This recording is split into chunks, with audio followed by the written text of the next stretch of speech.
Uma pergunta para o Guilherme, se ele puder responder. Então, você nunca usou cocaína, nem usou maconha, nenhuma droga? Você é um cara que nunca usou? Só uma pergunta simples. Ricardo Nunes, por que a sua esposa registrou o boletim de ocorrência? Eu vi você procurando nas suas folhas aí e não achou a resposta do seu marqueteiro. Seja homem e assuma por que ela foi lá fazer isso. Por que você nega essa operação da Polícia Federal em curso em relação a você e familiares terem recebido dinheiro da máfia das merendas e mais de 100 pessoas foram indiciadas? Por favor, escolha uma das duas. O que eu quero que você entenda é que o esforço da Tabata é de parecer a mais sábia. Ela é a mais inteligente, só que a sabedoria dela é a mais baixa. Por quê? Ricardo, por que a Marta Suplicy, que é vice do Boulos, era sua secretária até o começo do ano? Não faz sentido nenhum, o eleitorado tem que saber disso. Eu amo essa pureza que você vende para as pessoas, mas se alguém for no Google e pesquisar uma coisa que você fez com a mulher que ia casar, com um cara que você namora, e você destruiu um noivado, um sonho de uma mulher que tinha 7 anos de namoro, eu só tenho a dizer que você é uma talarica. E você tinha que respeitar as mulheres. É muito ruim você pousar de bonitinha, de santinha, sendo que você apoia o Lula, que foi o cara que desviou mais dinheiro na história do Brasil. Na mais recente sabatina, o candidato não hesitou em confrontar as perguntas afiadas, gerando momentos de tensão ao vivo. Em uma discussão que deixou o estúdio em alerta, Marçal defendeu suas posições com firmeza. Acompanhe agora os detalhes desse embate que promete repercutir por todo o Brasil. Você que tem um CNPJ na cidade de São Paulo, você lembra como essa prefeitura tratou você? E você que é trabalhador, muitos de vocês não conseguiram recolocação no mercado de trabalho por conta da forma que foi conduzida aqui. E é bonito ver alguém falando que aprende com erro e muda essa rota. A verdade não foi essa. A verdade é que essa mudança da postura do Ricardo Nunes foi nas últimas semanas, porque deputados federais cobraram isso dele e ele ignorou esses deputados. Uma delas é a Zambelli. A Zambelli, que é do PL, está me apoiando. E ela cobrou isso do Ricardo. O Ricardo acabou não respondendo ela mais. E eu sei que todo mundo pode mudar, você pode aprender. Mas você que está assistindo, você tem que ver a firmeza. Você leia o comportamento da pessoa. Muitos dos que estão mudando, eles não estão mudando porque aprenderam. Eles estão mudando porque começaram a despencar na pesquisa eleitoral. Eu estou em primeiro lugar na Veritá, estou em primeiro lugar na Futura, estou em primeiro lugar 30 dias nas nossas tracks, estou em primeiro lugar no Data Povo. Um bom dia a todos e vamos fazer o melhor debate aqui hoje. Gente, o que acontece? A gente precisa ter muita clareza. Ninguém acerta em tudo. Não existe mudança de posicionamento. Nós fizemos uma grande ação, o Bruno e eu, durante a pandemia. Nos tornamos a capital mundial da vacina. A única questão é que hoje eu vejo que não existe sentido você ter que usar um passaporte para ir numa igreja, para entrar num restaurante. São essas questões. E a gente precisa entender. Aquilo era um momento novo. Ninguém sabia lidar com aquela situação. Nós fizemos a lição de casa, temos consciência de que foi feito o que era preciso. É só uma questão de ter humildade e de aprender com as situações. Somente isso. Agora a pergunta é da repórter do jornal Folha de São Paulo, Ana Luísa Albuquerque, que faz a pergunta para o candidato Guilherme Boulos. Olá, Ana Luísa. Bom dia. Bom dia, Fabiola. Bom dia, candidatos. Candidato Guilherme Boulos, o senhor já disse que era a favor da legalização da maconha e do direito das mulheres de decidir sobre o aborto. E o senhor se negava a reconhecer a Venezuela como uma ditadura. Agora, em busca do eleitor de centro, o senhor tem recuado ou mudado de posição sobre esses temas. O senhor teme se descaracterizar com esses recuos, correndo o risco de acabar sem o eleitor de centro, se essa estratégia de moderação não colar, e também de perder parte do eleitorado de esquerda, que pode ficar frustrado com essa nova roupagem? Olha, se tem uma coisa que ninguém pode dizer de mim, é não ter coerência com os meus princípios. Aliás, é por isso que eu sou tão atacado nas eleições, por isso que me chamam de radical, porque eu não nego a minha história, não nego os meus compromissos e os meus valores. Isso sempre fui de peito aberto para falar da minha história, para defendê-la. Há candidatos aqui que, se perguntar o que fez no verão passado, vão gaguejar para responder. Eu não. Defendo meus princípios, minha história, tenho firmeza, tenho coragem e convicção. As pessoas podem discordar de mim, mas negar isso de forma alguma. A questão é que tenta-se fazer um debate ideológico numa eleição municipal, onde se deveria discutir os grandes temas da cidade. Alguém acha que quem sai cedo, lá do Jardim São Luís, a preocupação é as posições ideológicas de um candidato ou é o que ele vai fazer para a saúde? Eu sou candidato a prefeito de São Paulo. E é nisso que eu quero me focar nessa eleição e que eu vou me focar nessa eleição. Aliás, é importante a gente trazer, eu estava ouvindo aqui o debate anterior sobre o tema da vacina, que o Ricardo Nunes, esse sim, mudou de posição, e aí nós temos uma coisa que não é uma posição genérica e tal, nós temos uma coisa que impacta a cidade. Imaginem se o Bruno Covas tivesse sido negacionista em relação à vacina. Quantas vidas isso teria custado a mais para o povo de São Paulo durante a pandemia? É disso que se trata, gente. E não foi, Ricardo Nunes, só no caso da vacina. Ricardo Nunes disse que o 8 de janeiro não foi uma tentativa de golpe. O Ricardo Nunes tinha até o ano passado um secretário do clima negacionista das mudanças climáticas, não acreditava no aquecimento global. Vazou um vídeo dele, que eu acho que foi vazado por ele mesmo, para tentar ganhar o eleitorado bolsonarista, dizendo que o Bolsonaro fez tudo certo na pandemia. Você que está assistindo acha que o Bolsonaro fez tudo certo na pandemia? Eu fico me perguntando, porque para além de colocações, Isso expressa uma coisa muito real e concreta. Imaginem, Deus nos livre, que isso nos traga, que tenha alguma outra pandemia ou algo parecido, uma grande epidemia em São Paulo. Bom dia, candidatos. Candidato, nas redes e em debates, o senhor passou a campanha acusando Guilherme Boulos de usar cocaína, quando na verdade o processo que embasava essa tese era de um homônimo, como a Folha mostrou.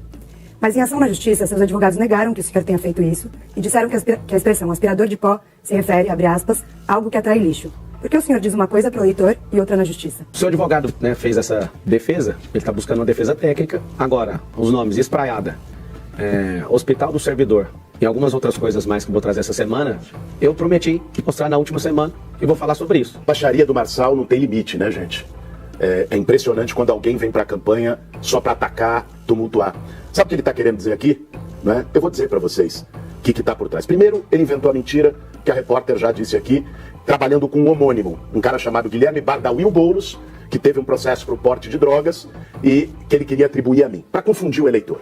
Agora, quando ele cita o Hospital do Servidor, ele está se referindo a um período quando, com 19 anos, eu enfrentei uma depressão crônica. Nunca disse isso publicamente, porque não cabe. E fiquei alguns dias no Hospital do Servidor. Enfrentei como muitos jovens enfrentam. E lidei com ela, venci a depressão e segui em frente, que é o que eu desejo para todos que enfrentam uma depressão. Aliás, isso pode ser confirmado pelos prontuários do hospital e será. Pode ser confirmado por todos os médicos que passaram por lá e será. O Marçal trabalha assim, com lama, com esgoto, com mentira, atacando reputações e desrespeitando as pessoas. Uma pessoa como essa não teria nem condição a ser candidato a prefeito de São Paulo, quanto mais a ser prefeito. Os do Guilherme são depredar patrimônio público, ele fala com muito prazer que faz isso em defesa daquelas pessoas que estão sem abrigo, mas não tinha ninguém abrigado dentro da Fiesp. Segundo lugar, apoio rachadinha quando ele poderia moralizar o Congresso Nacional. Terceiro lugar, ele sempre defendeu, batendo no peito, a descriminalização de todas as drogas. Se a Tabata também falou sobre o problema que a nação enfrenta sobre as apostas, imagina liberar droga. Eu tenho um recado para você que é apoiador de Pablo Marçal. Saiba que agora você pode ganhar dinheiro enquanto apoia a sua campanha. Preste atenção nisso. No mínimo, uns 300 alunos meus que estão ficando ricos sem colocar a imagem deles, só pôr na minha. Você pega o corte de uma coisa muito forte que eu tô fazendo, lança esse corte, e se você for bem sucedido, que é natural que você vai ser, porque se você souber só fazer o corte, rapidinho minha equipe vai te chamar para fazer uma... Então você pode criar negócios, e esses negócios vão te dar relevância, você fica dono dessa página, aí você consegue colocar coisas lá, fazer parceria com a página, porque você tem audiência na mão. Ele propõe que, ao editar e compartilhar cortes de seus vídeos, você pode ganhar entre 2 a 10 mil reais por mês. Interessado? Acesse o link fixado nos comentários deste... Não está conseguindo controlar as pessoas em relação a apostas. Hoje o brasileiro investiu 56 bilhões de reais em apostas. Você imagina com droga liberada. Não libere o Guilherme para ser prefeito, porque ele é alguém que ama a ideologia que ele defende. O PSOL só tem um prefeito no Brasil inteiro, com taxa de reprovação de 70% e 606 pessoas no gabinete, para você ter noção. Ele não dá conta de ser esse Lulinha Paz e Amor. Ele vai mostrar as garras, isso é terrível. Eu só estou nessa eleição por conta do Guilherme. Ele iria ganhar do Nunes e eu entrei nessa eleição porque não tinha condições de ninguém vencer ele nesse formato aí de filho de marqueteiro, não tem como. Do registro. Vocês viram que ele tentou aqui forçar mais uma fake news. Tentando utilizar, ele queria deixar para a reta final, porque é assim que eles usam. Esse é um método, tentar gerar confusão. Foi desmascarado aqui ao vivo, como já havia sido pela boa reportagem da Folha de São Paulo no outro caso.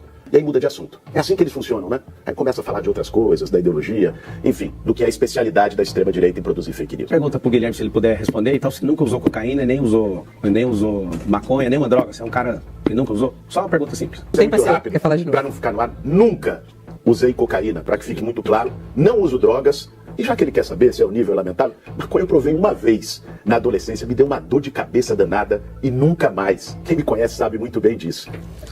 Na eleição, as mudanças, a Tabata ela fez uma leitura cirúrgica. Inclusive, quero deixar registrado que, avaliando o perfil comportamental de todos os candidatos aqui, a pessoa mais inteligente de todas é a Tabata Amaral.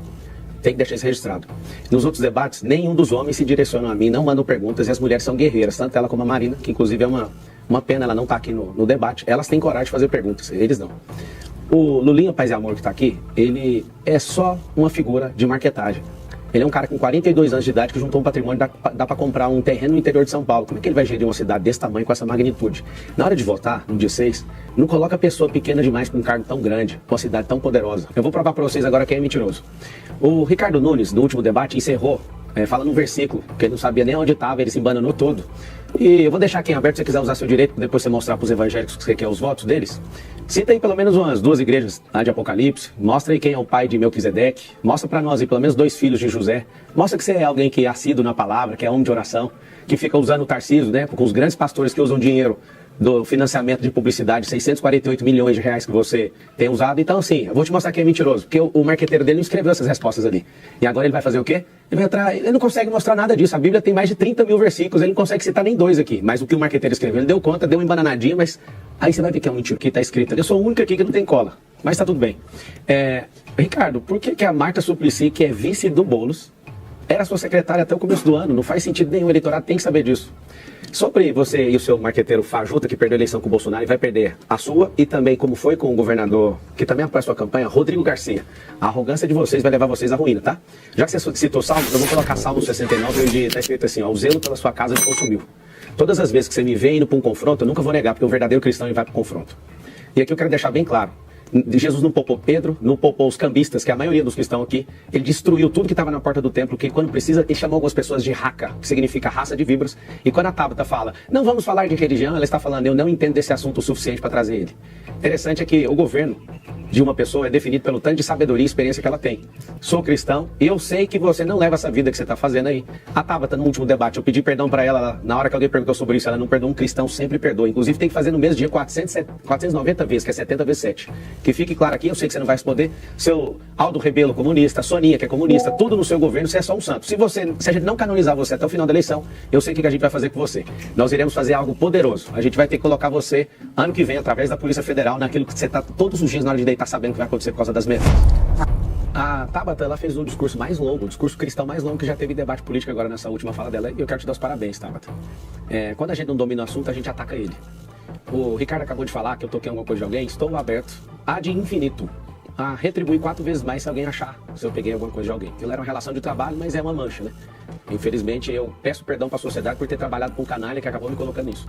O que eu quero que você entenda é que o esforço da Tabata é de parecer a mais sábia. Ela é a mais inteligente, só que a sabedoria dela é a mais baixa. Por quê? A sabedoria envolve experiência. E o fato dela ficar esbravejando como se ela fosse a tia do colégio aqui entre nós, ela quer provar para você que é mulher. Ô Tabata, se mulher votasse em mulher, você ia ganhar no primeiro turno. A mulher não vota em mulher, a mulher é inteligente. Ela tem sabedoria, ela tem experiência, ela olha para você e vê você sempre nesse embate, não vai votar em você. Se fosse isso, pobre votaria em pobre.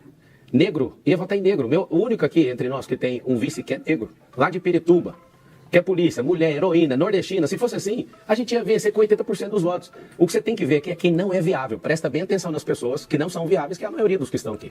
O Boulos tinha 37%. Como tem vários institutos, ele deve estar com 21% aí agora. É o seguinte, ele não está crescendo na periferia, ele despencou na periferia.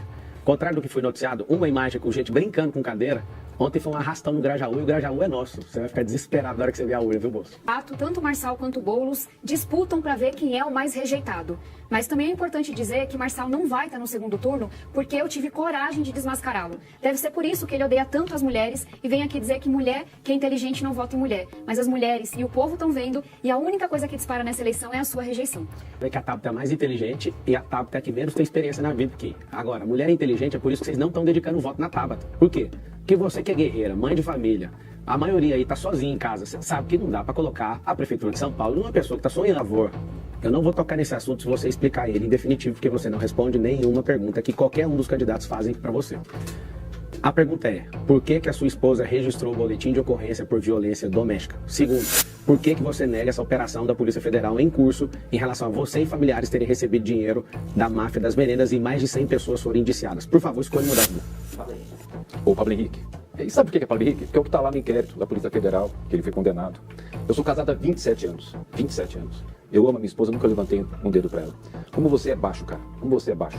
O que tem de verdade, inclusive está rodando aí na internet, é que até aquela situação que o Duda Lima foi agredido, ele armou antes, rasgando lá, o advogado dele rasgando. Tá o vídeo, tá sendo publicado, tá rodando aí.